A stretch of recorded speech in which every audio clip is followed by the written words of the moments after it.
Bem-vindo ao Novo Testamento em 90 dias.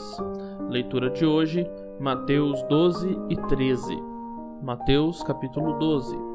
Por aquele tempo, em dia de sábado, passou Jesus pelas searas. Ora, estando os discípulos com fome, entraram a colher espigas e a comer.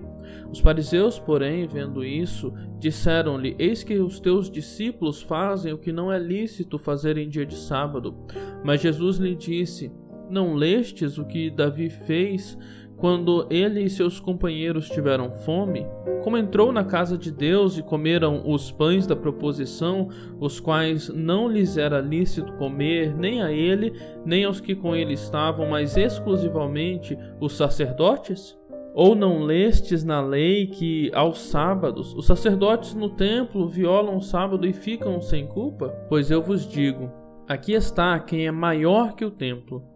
Mas se vós soubesseis o que significa misericórdia quero e não holocausto, não teríeis condenado inocentes, porque o Filho do Homem é Senhor do sábado. Tendo Jesus partido dali, entrou na sinagoga deles. Achava-se ali um homem que tinha uma das mãos ressequidas. E eles então, com o intuito de acusá-lo, perguntaram a Jesus: É lícito curar no sábado?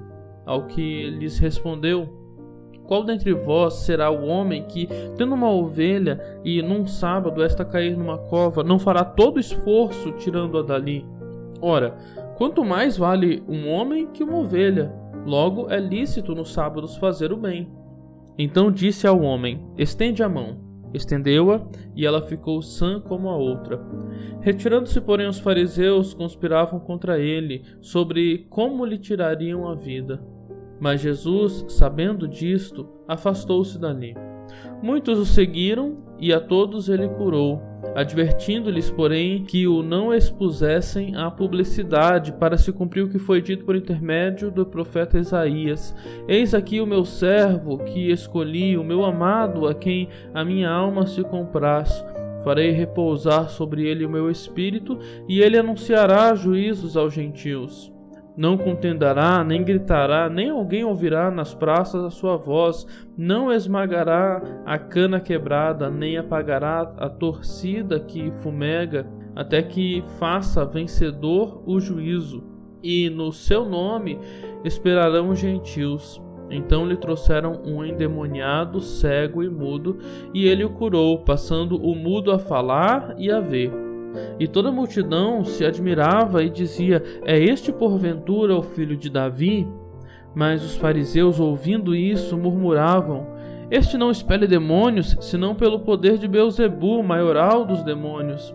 Jesus, porém, conhecendo-lhes os pensamentos, disse: Todo reino dividido contra si mesmo ficará deserto, e toda cidade ou casa dividida contra si mesmo não subsistirá. Se Satanás espelha Satanás, dividido está contra si mesmo.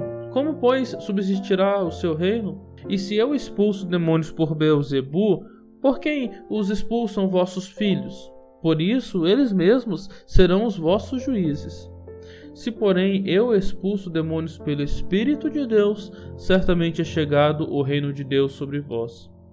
Ou como pode alguém entrar na casa do valente e roubar-lhe os bens sem primeiro amarrá-lo, e então lhe saqueará a casa? Quem não é por mim, é contra mim, e quem comigo não ajunta, espalha. Por isso vos declaro: todo pecado e blasfêmia serão perdoados aos homens, mas a blasfêmia contra o Espírito Santo não será perdoada. Se alguém proferir alguma palavra contra o Filho do Homem, ser-lhe-á isso perdoado. Mas se alguém falar contra o Espírito Santo, não lhe será isso perdoado, nem neste mundo, nem no porvir. Ou fazei a árvore boa e o seu fruto bom, ou a árvore má e o seu fruto mau. Porque pelo fruto se conhece a árvore. Raça de víboras, como podeis falar coisas boas sendo maus? Porque a boca fala do que está cheio o coração. O homem bom tira do tesouro bom coisas boas, mas o homem mau do mau tesouro tira coisas más. Digo-vos que de toda palavra frívola que proferirem os homens, dela darão conta no dia do juízo. Porque pelas tuas palavras serás justificado e pelas tuas palavras serás condenado. Então alguns escribas e fariseus replicaram: Mestre, queremos ver de tua parte algum sinal. Ele, porém, respondeu: Uma geração má e adúltera pede um sinal, mas nenhum sinal lhe será dado, senão o do profeta Jonas. Porque assim como esteve Jonas 3 dias e 3 noites no ventre do grande peixe, assim o Filho do Homem estará 3 dias e 3 noites no coração da terra. Ninivitas se levantarão no juízo com esta geração e a condenarão, porque se arrependeram com a pregação de Jonas. E eis aqui está quem é maior do que Jonas. A rainha do sul se levantará no juízo com esta geração e a condenará, porque veio dos confins da terra para ouvir a sabedoria de Salomão, e eis aqui está quem é maior do que Salomão. Quando o espírito imundo sai do homem, anda por lugares áridos procurando repouso, porém não encontra. Por isso diz: Voltarei para minha casa de onde saí. E tendo voltado, a encontra vazia, varrida e ornamentada. Então vai e leva consigo outros 7 espíritos, piores do que ele, e entrando habitam ali. E o último estado daquele homem torna-se pior do que o primeiro. Assim também acontecerá a esta geração perversa. Falava ainda Jesus ao povo, e eis que a sua mãe e seus irmãos estavam do lado de fora, procurando falar-lhes. E alguém lhe disse: Tua mãe e teus irmãos estão lá fora e querem falar-te. Porém ele respondeu ao que lhe trouxeram o aviso: Quem é minha mãe e quem são meus irmãos? E, estendendo a mão para os discípulos, disse: Eis minha mãe e meus irmãos. Porque qualquer que fizer a vontade de meu Pai Celeste, este é meu irmão, irmã e mãe. Capítulo 13. Naquele mesmo dia, saindo Jesus da casa, assentou-se à beira-mar, e grandes multidões se reuniram perto dele, de modo que entrou num barco e se assentou, e toda a multidão estava em pé na praia. E de muitas coisas lhes falou por parábolas, e dizia: Eis que o semeador saiu a semear. E ao semear, uma parte caiu à beira do caminho, e vindo aves a comeram. Outra parte caiu sobre solo rochoso, onde a terra era pouca, e logo nasceu, visto não ser profunda a terra. Saindo, porém, o sol a queimou, e porque não tinha raiz, secou-se. Outra caiu entre os espinhos, e os espinhos cresceram e a sufocaram. Outra, enfim, caiu em boa terra e deu fruto, a 100, a 60 e a 30 por 1. Quem tem ouvidos para ouvir, ouça. Então se aproximaram os discípulos e lhe perguntaram: Por que lhes fala por parábolas? Ao que respondeu: Porque a vós outros é dado conhecer os mistérios do reino dos céus, mas àqueles não lhes é concedido. Pois ao que tem se lhe dará, e terá em abundância, mas ao que não tem, até o que tem lhe será tirado. Por isso lhes falo por parábolas, porque vendo não veem, e ouvindo não ouvem, nem entendem. De sorte que neles se cumpre a profecia de Isaías: Ouvireis com os ouvidos e de nenhum modo entendereis, vereis com os olhos e de nenhum modo percebereis.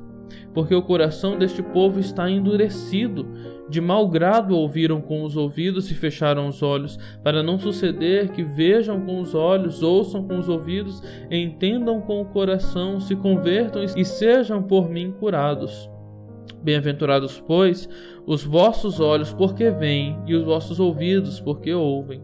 Pois em verdade vos digo que muitos profetas e justos desejaram ver o que vedes e não viram, e ouvir o que ouvis e não ouviram. Atendei vós a parábola do semeador. A todos os que ouvem a palavra do reino e não a compreendem, vem o maligno e arrebata o que lhes foi semeado no coração. Este é o que foi semeado à beira do caminho. O que foi semeado em solo rochoso, esse é o que ouve a palavra e a recebe logo, com alegria, mas não tem raiz em si mesmo, sendo antes de pouca duração. Em lhes chegando as angústias ou a perseguição por causa da palavra, logo se escandaliza. O que foi semeado entre os espinhos é o que ouve a palavra, porém os cuidados do mundo e a fascinação das riquezas sufocam a palavra e fica infrutífera. Mas o que foi semeado em boa terra é o que ouve a palavra e a compreende. Este frutifica e produz a 100, a 60 e a 30 por um. Outra parábola lhes propôs, dizendo: O reino dos céus é semelhante a um homem que semeou boa semente no seu campo.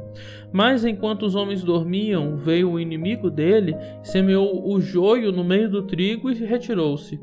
E quando a erva cresceu e produziu fruto, apareceu também o joio.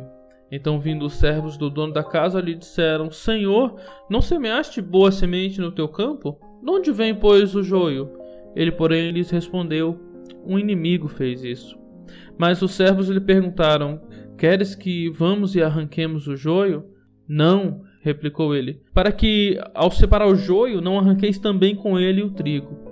Deixai-os crescer junto até a colheita, e no tempo da colheita direi aos ceifeiros: Ajuntai primeiro o joio, atai-o em feixes para ser queimados, mas o trigo recolhei-o no meu celeiro.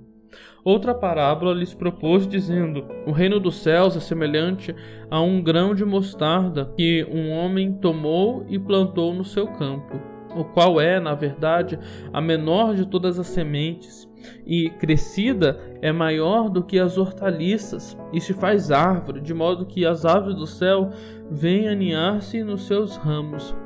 Disse-lhe outra parábola: O reino dos céus é semelhante ao fermento que uma mulher tomou e escondeu em 3 medidas de farinha até ficar tudo levedado. Todas estas coisas disse Jesus às multidões por parábolas, e sem parábolas nada lhes dizia, para que se cumprisse o que foi dito por intermédio do profeta: Abrirei em parábolas a minha boca, publicarei coisas ocultas desde a criação do mundo. Então, despedindo as multidões, foi Jesus para casa. E chegando-se ele e os seus discípulos disseram: Explica-nos a parábola do joio do campo. E ele respondeu: O que semeia boa semente é o filho do homem. O campo é o mundo. A boa semente são os filhos do reino, o joio são os filhos do maligno. O inimigo que semeou é o diabo. A ceifa é a consumação do século, e os ceifeiros são os anjos. Pois assim como o joio é colhido e lançado no fogo, assim será a consumação do século. Mandará o Filho do Homem os seus anjos, que ajuntarão do seu reino todos os escândalos e os que praticam a iniquidade, e os lançarão na fornalha acesa. Ali haverá choro e ranger de dentes. Então os justos resplandecerão como o sol no reino de seu Pai. Quem tem ouvidos para ouvir, ouça. O reino dos céus é semelhante a um tesouro oculto no campo, o qual certo homem, tendo-o achado, escondeu, e transbordante de alegria, vai, vende tudo o que tem e compra aquele campo. O reino dos céus é também semelhante a um que negocia e procura boas pérolas, e tendo achado uma pérola de grande valor, vende tudo o que possui e a compra. O reino dos céus é ainda semelhante a uma rede que, lançada ao mar, recolhe peixes de todas as espécies. E quando já está cheia, os pescadores arrastam-na para a praia e, assentados, escolhem os bons para os cestos e os ruins deitam fora. Assim será a consumação do século. Sairão os anjos e separarão os maus dentre os justos e os lançarão na fornalha acesa. Ali haverá choro e ranger de dentes. Entendestes todas estas coisas? Responderam-lhe: Sim. Então lhes disse: Por isso todo escriba versado no reino dos céus é semelhante a um pai de família que tira do seu depósito coisas novas e coisas velhas. E chegando à sua terra, ensina-os na sinagoga, de tal sorte que se maravilhavam e diziam: De onde lhe vem esta sabedoria e estes poderes miraculosos? Não é este o filho do carpinteiro? Não se chama sua mãe Maria e seus irmãos Tiago, José, Simão e Judas? Não vivem entre nós todas as suas irmãs? De onde lhe vem, pois, tudo isso? E escandalizavam-se nele. Jesus, porém, lhes disse: Não há profeta sem honra, senão na sua terra e na sua casa. E não fez ali muitos milagres, por causa da incredulidade deles. Tenham todos um ótimo dia.